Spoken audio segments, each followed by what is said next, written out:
everybody, it's Jen. I just took the 6 a.m. Bikram class here at the Alliance in Falls Church right behind me. It's gorgeous outside, the sun is shining, and we're gonna talk about it.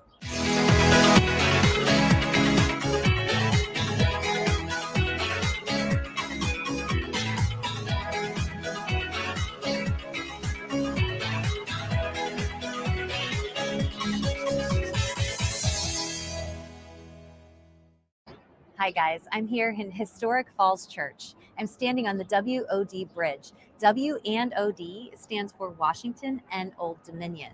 This wonderful walking path used to be a railway. I'm standing in front of the original Bikram studio here in Northern Virginia. And later in the segment, we're going to talk to one of our teachers who started his practice here.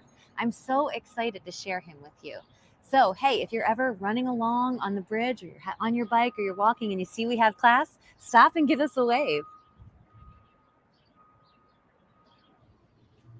But before we get to know our teacher, here are some studio updates. Speaking of historic, things get old. Hey, the pandemic hit us hard and we need to do some repairs and updates here in Falls Church. So please be on the lookout for links to help support the studio. We need a new hot water heater and we need to do some updates in the hot room. Hey, the Virginia governor wants us to open up fully, but we need your support. So please look into the vaccination and see what it means for you. We need to get vaccinated, Virginia, so that we can go back to normal. Speaking of getting back to normal for business, traffic and parking are getting back to normal. So if you are planning to get to the studio, you might have to build an extra 10 minutes into your time because traffic is back and you need a parking space before you come upstairs to practice yoga. All right. Well, we're sitting here with Manolo here at Falls Church, the Bikram Yoga Alliance in Falls Church. Hi, Manolo. Hi, everyone. Thanks for joining us. It's nice to be here with you all. Yeah, it's great. I'm here inside the studio. I'm in the studio space where we practice yoga. It's hot. And I thought I should wear my hair down, but I think I'm going to have to put my hair up because it is really sweaty in here. Enough about me. How are you, Manolo? It's great to see you. Thanks. It's exciting to be doing this with you all and to talk about it Tuesday. It's always fun to watch after you guys do it. So it's nice to be a part of it. Oh, thank you. You're in front of our influencer wall, and it looks like you've chosen a word to tell everybody why you don't come to yoga or what keeps you from yoga. Yeah, I chose discouraged because I think it kind of has been a word that comes up a lot. The longer you practice, it's always going to be something that is going to either keep you from coming into the room or give you a reason to not come into the room. And I think that just kind of encompasses a lot of the maybe excuses that I might have, or even if they're not excuses, they're things that are happening in life that are keeping me from coming into the hot room. So I just feel like that's a good word that I'm always coming back to and reminded that the training that we went through and the training that we continue to do with ourselves in the room, with the postures, with the yoga, is conditioning us to not allow any of that to really get in the way of coming back to our mats and taking care of ourselves. And when did you start? When did you start yoga? I started yoga in 2007. Before me? Yeah, we're originally from Texas, and my dad moved up here to the DC area. He took a job, and he started practicing in DuPont. For the first 6 months, he was up here by himself, and then the rest of the family came up here, and we lived in Arlington. My mom started doing yoga. He brought my mom. He brought my sister, and I was the last one to reluctantly agree to come and try yoga. So the first time my sister was pushy. She said, just come, let's do it. And I said, all right, let me do my workout routine first. I'll do a little bit of jump rope, some of the exercises that I was doing at the time. And then I'll go try this yoga that you guys are talking about. And I think they kind of gasped, and like, well, why don't you do the class first? And then if you feel like you still need to work out after that, then, it's all you got it. But yeah, I remember it vividly because it was an evening class. And I came with my sister, and I don't really have a first class experience memory like everybody else or a lot of people do. I just remember it was hot, it was sweating, there was a lot of people, and I was mostly amazed at the range of bodies that were in there and the things that they were doing that at that age in 7th grade, I was never thought would be possible for me to do. And I was hooked like right away. I wanted to come back. I didn't exercise after that class. And that's kind of been the journey for me ever since then. So 2007 until now. Wow, that's a long time. And you went to training in 2018, right? I did. I spent a lot of time thinking I wanted to go to training. I had people ask me if I was going to go to training. I just didn't think I was ready. You know, when I first started doing yoga, I thought, like, who are these gods and goddesses that get up on this podium and say these words and get me through this class and make my body feel so amazing. The thought of becoming a teacher just seemed so far, out of reach. So I waited a long time. I had some intentions to go to the India teacher training in 2016. Okay. And then that didn't work out for whatever reasons. So 2018, Acapulco, spring is when I went. That reminds me of something Bikram said at my training. You said these gods and goddesses that get up on the podium. We were in this class and it was so hot and it was so miserable. And he said to us, "What is wrong with you? You were born of Zeus." Oh my gosh, I just saw myself. Do that again. Oh my gosh, I look like Casper the Friendly Yogi. There's so much natural light in this studio that it's shining on me, and I look like I'm gonna disappear in the sunlight. Yeah, you look great. Getting into the hot room reminds me how much of a tan I need to get this summer. I've been. You look great. Yeah, training was great. I mean, I had a great time in Acapulco. It was really hot and humid, so it was good to condition myself there. I feel like, because now most classes feel okay. Temperature-wise.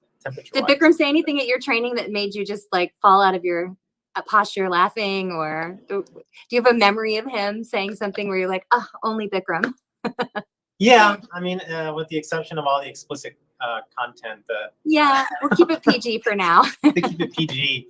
I guess probably I was afraid to do half moon pose. For the people who don't know, when you go to teacher training, one of the first introductions you get into doing posture clinics, which is you reciting the postures and getting familiar with the dialogue, is going up on stage in front of Bikram and the rest of everyone else in your teacher training, the rest of the trainees, and reciting half moon.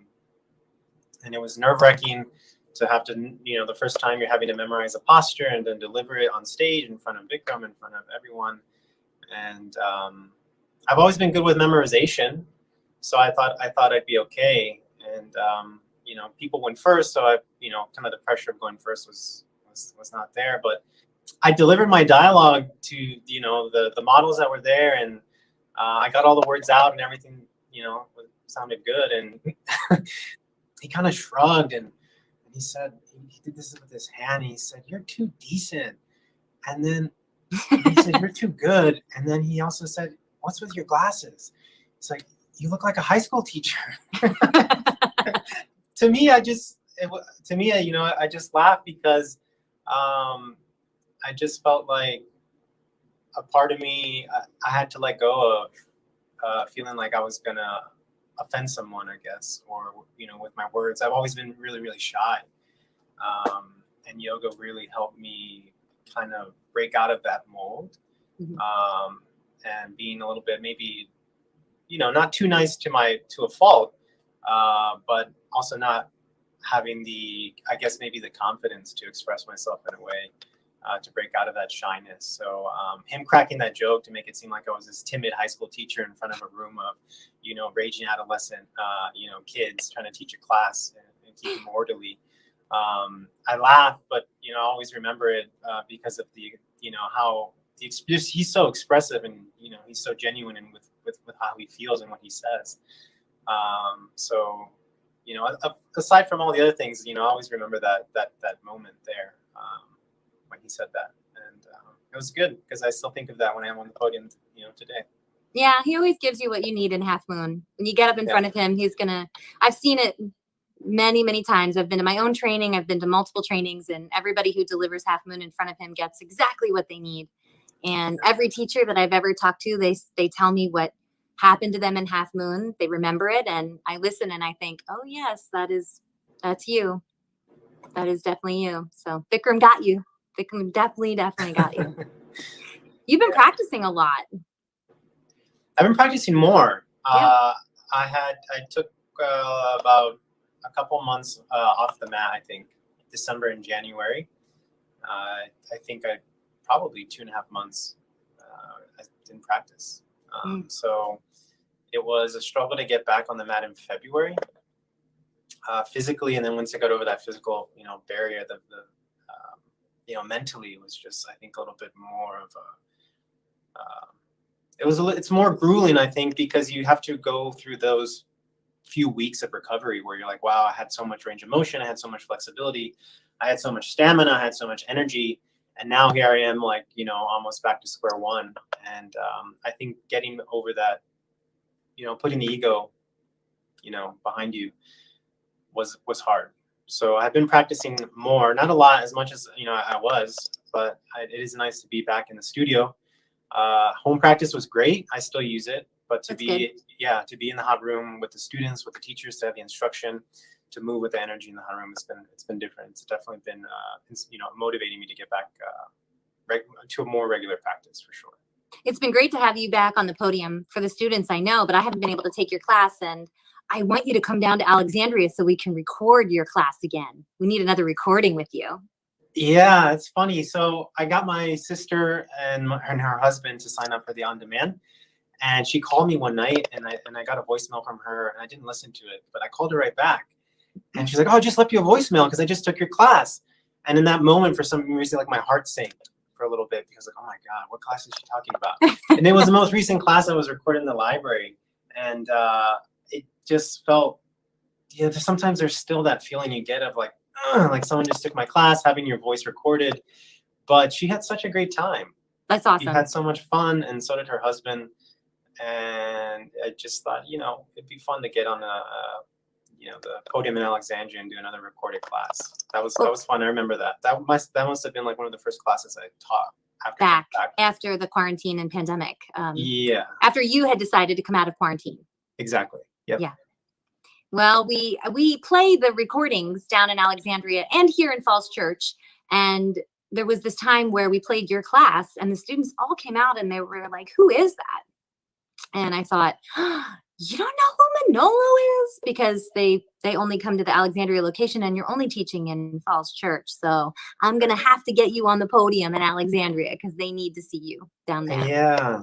The students who do know me, I've run into them a couple of times. Like I ran into one the other day after class, and she said, I took your recording, and when am I going to get to take your class, like, in person? Yeah. They love you. Back when you were a student, you probably didn't know what it would be like to be loved that much. No, I think that's been one of the greatest things about coming back to teach, is there's that feeling you get. I know the students can probably share in that feeling of that yoga high that you get after practicing, and I know the teachers that might listen to this will also be able to relate to that teaching high that you get when you get onto the podium, and you just have that ability to just give and give and give, and to have the students feel that and walk out of the classroom with it. Yeah. That I definitely miss. Absolutely. I mean, aside from maybe my dialogue was a little rusty, which is why I was hesitant when my sister said she took my class. I was like, oh God, what did I say? Who knows what I said? But there's nothing like that. There's nothing like being able to get on the podium and just be able to have that connection with the students in the room, and have them receive it in the way that you hope that they will, or that you would like them to. So that's been awesome to be able to. Or you have in the past, the way you've received it from a teacher. Yeah, no, exactly. Yeah, to be able to kind of reciprocate, and just give back to the community that I was a part of as a student for so long. And I always felt like that's kind of why I went to teacher training. Maybe part of it was I guess just to continue giving back to the community in a way. I mean, without teachers, without students, there'd be no class, but without the teachers, there's this symbiotic relationship we have. But there is. Yeah. Both keep the tradition going. And when the student comes out and they're so, filled with love and joy, and they try to transfer that to you, you realize in that moment that, they love themselves, and you are loving yourself you're remembering your own practice and being like, I had that same feeling. And my feeling where I came out and I loved this teacher, I was really loving myself. I was loving my practice. I was loving the experience of being transformed in the hot room. And the teacher has to be responsible with those feelings. Yeah, this is a new experience for me, being in a studio that I feel so at home in. I think when I got out of teacher training, my plan was to go to California. So that would have been totally foreign. Then I spent some time in Boston, and I got very close to the family there. Coming back to BYA, Falls Church was the first studio I practiced in. And I remember coming back to the area after moving back from Boston and teaching my first class in this area, in this studio.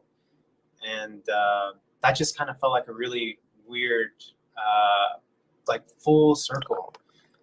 To have that experience of taking my first class here to teaching my first class back in this area here. And, BYA has definitely created a community that, I always feel very close to. So that's Thank been you. great. Yeah, that's been really great. I was in that class. I remember. Yeah, I remember. I'm not sure which posture it was. I think we came out of Rabbit. Came out of Camel. And we were going to the first set of Rabbit, and you kind of like set up, and you kind of did like this, and I wasn't too sure. I don't know. I wasn't sure if you were telling me to like pick it up, but then afterwards you told me like, no, like I was telling you like you were having a great time. Yeah, I was. I was like, oh, so fun. Yeah. And then one of the students came out and said something like, that was almost perfect dialogue. And then she left, like she was complimenting you, right? She was like, that was almost perfect dialogue. And she left and you were like, what was not perfect? Yeah, she actually said it was 95%. That's right. That's what she said. So, but I saw your face. You were so hurt. You were like, no, it was 100%. I was like, what 5% is she talking about? Second set dialogue. Who's this person? And so, yeah, I remember that class. That was a lot of fun. Spring of 2019, I think it was. Yeah, it was. Back when we had like 40 people in that class. We saw the carpets. I think. We had not changed the flooring yet. The floors didn't change it until May. Yeah, we saw the carpets. Mm-hmm. And 2019 pre-COVID, so. Ooh, the carpet. Yeah.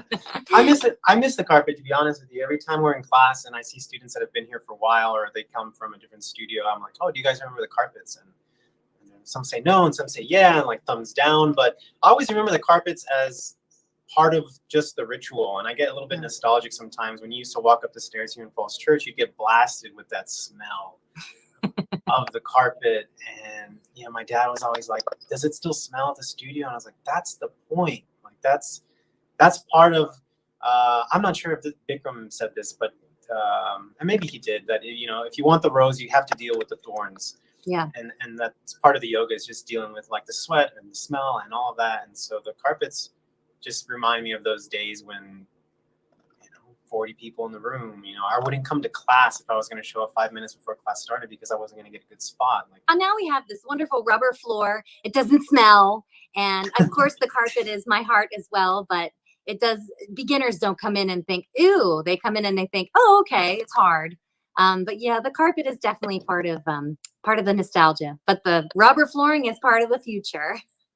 Here we are practicing on the rubber floor. And it took me months to find the kind of floor where you could step off your mat towel and still be safe. So thankfully we can keep that tradition of the yoga alive.